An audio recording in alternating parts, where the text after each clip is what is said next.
All right, all right. Hey, what's up, guys? Coach AB here. Let me get this. Coach AB here. So today we're going to talk about breaking through fat loss plateau. For those of you who don't know me, I'm a body transformation expert, and I get this question a lot.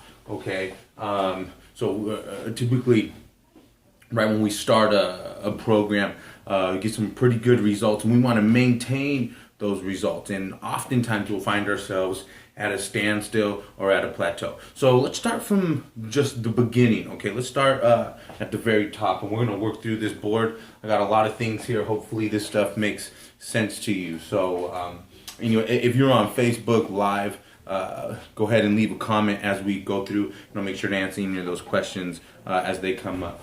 But anyways, first of all, what is a fat loss plateau? Fucking A.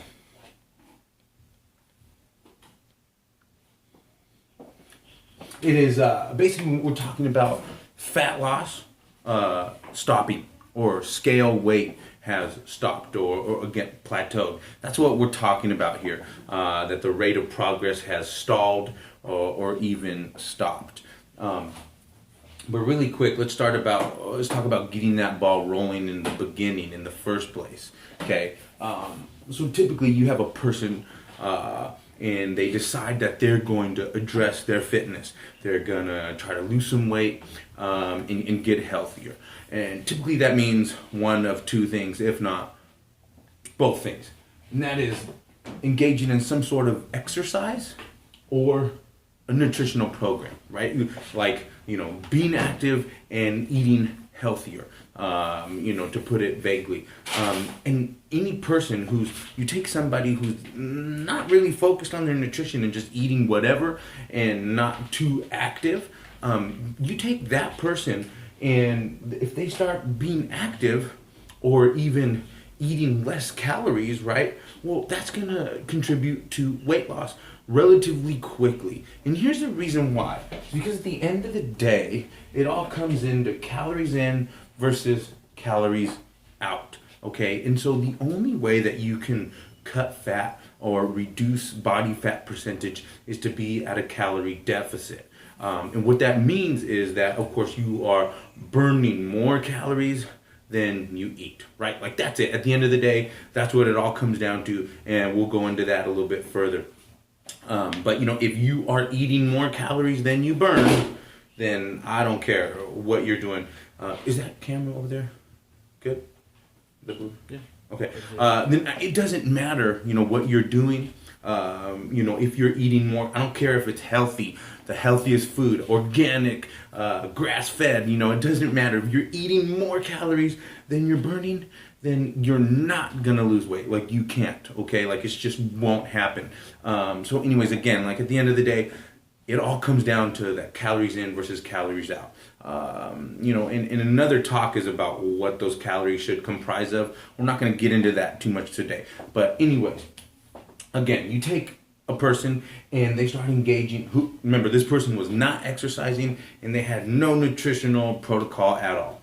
Well, if they start exercising and they're still eating the same, well, then that's a more calorie expenditure, right? And if that calorie expenditure is more than whatever they're eating, then great. That's going to equal fat loss. Or you take a person who's not really exercising, but they engage in a nutrition plan or a diet even.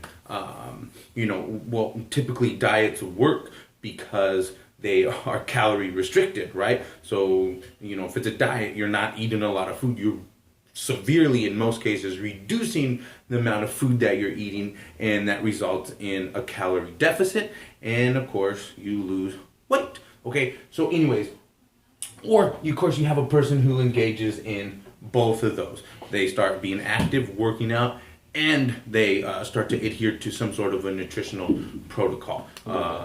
Okay. And in that case, then they're going to yield far better results. So anyways, just to get that out of the way, now let's talk about some of the factors to a plateau. Again, we talked about what is it. The first thing you want to ask yourself is, am I really in a plateau? So that's the first thing you want to ask yourself. And again, since a lot of us are really concerned with the scale, we need to address that first. Here's the first part. Okay, the scale weight.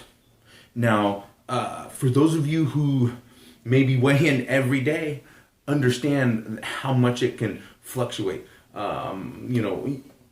For those of you who weigh in multiple times in one day, now you really understand that. Now, what determines what the scale is showing is weight, and that fluctuates, of course, by more than just body fat percentage, right?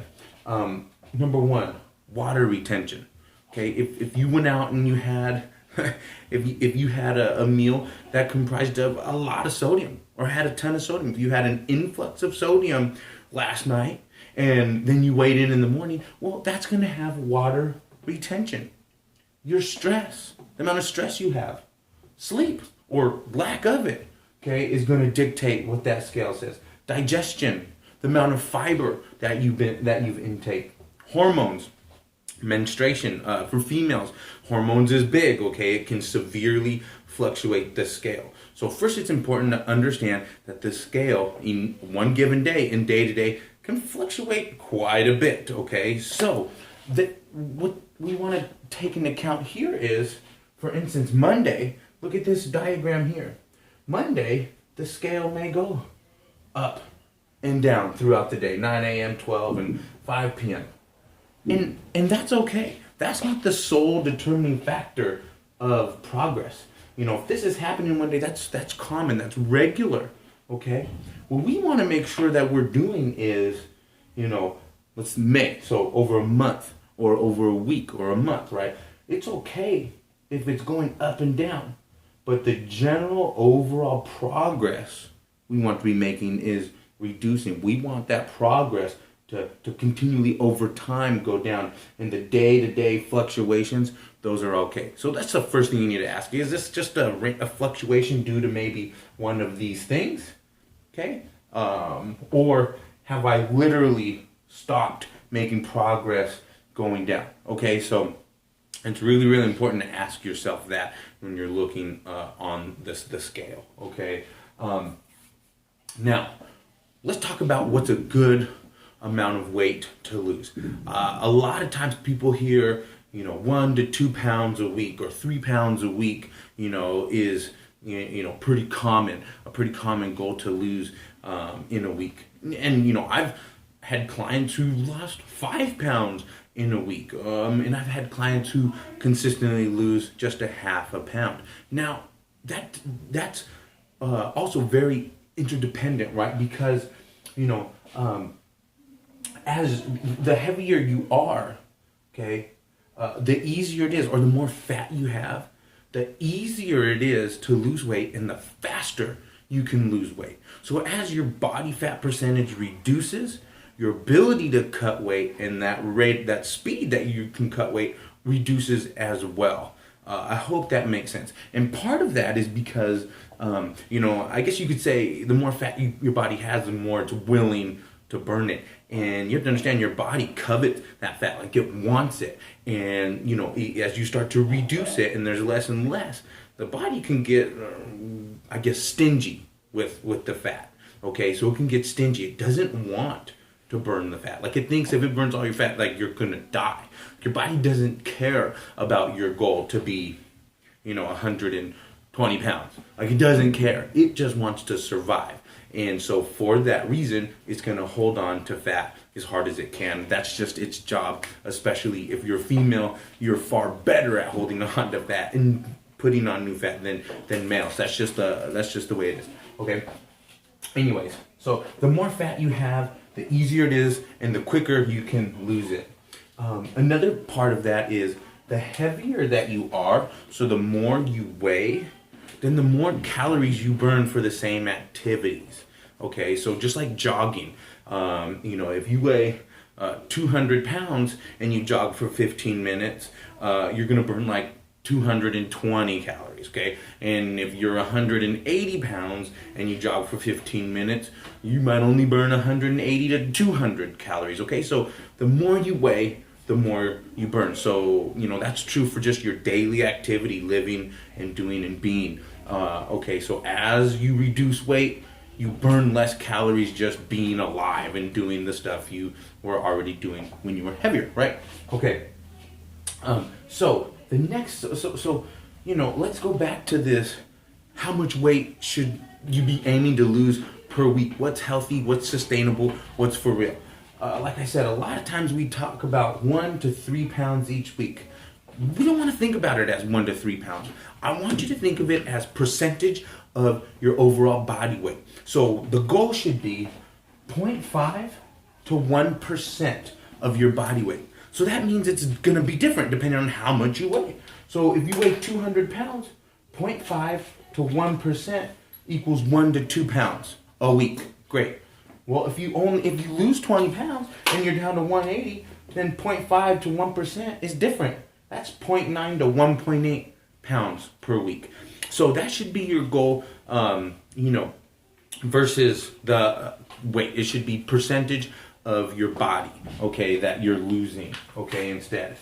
Now, weighing every day, like we said, like we showed earlier, weighing every day, should you do it? Well, sure, you should do it, but you should do it for data purposes, to get more data, okay? That's why you should do it. If you're gonna freak out, the scale is not the only determining factor of your progress, okay? It's just a tool, and if you wanna weigh in every day, that's great, because you can collect a lot of data, okay? But keep it at that, okay? Don't freak out about the scale stuff. It's not healthy, it's not good. Okay, so again, the first thing is we want to reevaluate. So again, let's jump right into this. You're here to learn how to break through a fat loss plateau. So you've determined that you are legitimately in a plateau, and how do we break through that? We talked about reevaluating. You want to reevaluate, these things, and you want to think about things like mindless eating. Okay, so mindless eating is just what it sounds like. You're consuming foods or drinks, rather. Here's the big one. A lot of people who are tracking their calories will track everything they eat, but they forgot to track the Snapple or the Gatorade they had, or the coffee or the mocha, etc. And those add up. So even if it's on the lighter side, or just a few chips, right? If you have just a few chips, it's not a big deal, right? It's just 5-10 calories, okay? And it's mindless, and you just don't really think about exactly how much you're eating. But you do that several times throughout a day, okay? If you do that several times throughout the day, then that all adds up. If you're having if that adds up to 200 calories a day over 7 days, you're looking at 1,400 extra calories that you didn't even think about. And so that's why you're plateaued, because you're actually not in a deficit. Even though you're tracking that mindless eating, that stuff you're not thinking about and you're not tracking, that's adding up and equating to you being either at maintenance or above maintenance, which means you're not losing weight, or even worse, gaining weight. So the mindless eating and the mindless drinking, that's something you really want to be aware of, okay? Now, there's maybe you need to consider a refeed, okay? Some people call this cheat day.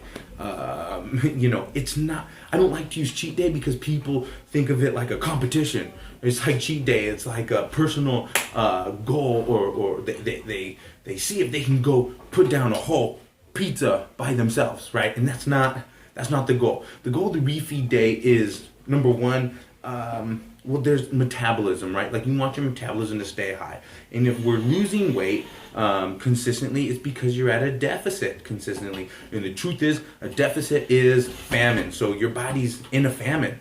And, that refeed day can let your body know, look, man, I'm not actually really in a famine. There's not really a famine. I'm not going to die. See, look, here's some extra carbs, or here's some extra fats. It's okay. It's okay, body. Keep burning fat for me. We're not going to die. It's totally fine. So there's for that reason. But then also for just your sanity purposes, right? A lot of people, it's difficult to adhere to a rigid, strict diet for 6 days a week. And it's nice to have one day where you're not thinking so much about it, or where you can go be social, do family things. Okay, but again, if you've been at a deficit for a long time and you haven't had that refeed day, well then maybe that's maybe that's the reason why you're at a plateau, because your body's been like, hey man, you've been only giving me, I don't know, 1,400 calories. You're over here burning 2,000 a day. That's too much. I can't keep this up. I'm gonna die. So if you're gonna keep giving me 1,500 calories, I'm just gonna slow your metabolism down so that there's not so much of a deficit. Does that make sense? So we want to prevent that. Refeed days are a good tool to help prevent that. Or even sometimes, if it's been a prolonged period, you might want to consider just taking a week or two break total from the entire nutrition program. And that's not necessarily like a pass to eat horrible and just not think about it at all, but just maybe not be so rigid with it, and then bump those calories up, add some extra fats, a few extra carbs, etc., and let your body bounce back. Intensity of your workout. That's another thing you want to consider too. Like, if you're doing the same thing over and over and over and over, then it becomes easy. And if it's easy for your body, well, then you're just not going to burn as many calories as you think you do. Okay? So you have to keep that in mind. Like, is it intense? Is my workout intensity hard? I mean, the first day you go for a run, it's very tough, right? If you haven't ran in like a year. But, after several months into it, that becomes easy. It's the same as like bench pressing for those of you who lift. If you just bench press the same weight every day, then there's no point. It becomes easy, number one, and then there's no reason for your muscles to grow. So it's less and less and less intense because you can already do it. It's easy for your body. So there's not the same amount of caloric expenditure when activities become easy. So you want to reevaluate your intensity of your workouts, okay? In addition, you want to think about, your daily activity, because that fluctuates too. Like, how often are you choosing the stairs versus the elevator, or standing up while you work versus sitting down, or maybe certain times of the year your job is very active and physically requires a lot of physical exertion, and then other times of the year, or maybe this varies during the week, where now you're more you're not as active, you're sitting down at the desk doing computer work or writing, I don't know, but you have to think about those things as well. So if you think that's really that doesn't account for a lot, put it this way: if you're standing up, okay, and working, and you're burning just one calorie more per minute because you're a little more active on this particular day or this particular week than last week, in a 9-to-5 job in 8 hours, 1 extra calorie a minute is going to equal 480 calories, okay, in that 8 hours, which adds up to 2,400 extra calories in 5 days. 2,400 extra calories burned if you're burning just 1 calorie extra per minute. And then, of course, that fluctuates as your body weight reduces. So if you've lost 50 pounds, okay, the same work you did when you were 50 pounds heavier, you burn less calories because you weigh less. So I know this can get confusing, but it's important to take a look at these things before you do the final step. And that final step is realizing, okay, now that I've took everything into account, I'm at a plateau, and it's because this reason and this reason and this reason, okay, or maybe I simply just need to actually at this point reduce my calories. Okay, at a certain point, as long as you reevaluate everything and you understand you are truly at a plateau, it really comes down to reducing the calories more. Because maybe if you're in a plateau, for some reason, you are not at a deficit and you think you are, okay? Calories in versus calories out, that's what it breaks down to. So at the end of the day, maybe it's time, after you've gone through all those things and thought about them, to reduce those calories down just 100 or 200 more calories, okay? So that's it. That's all I have for you. Again, that's how you break through a fat loss plateau. So I hope this was really informative. If you have any questions or comments, leave them at the bottom. Please like and share this video, and let me know what other questions you have so I can answer for you. Again, my name is Coach AB. I'm a body transformation expert, and thank you for watching. It's not. I thought it was.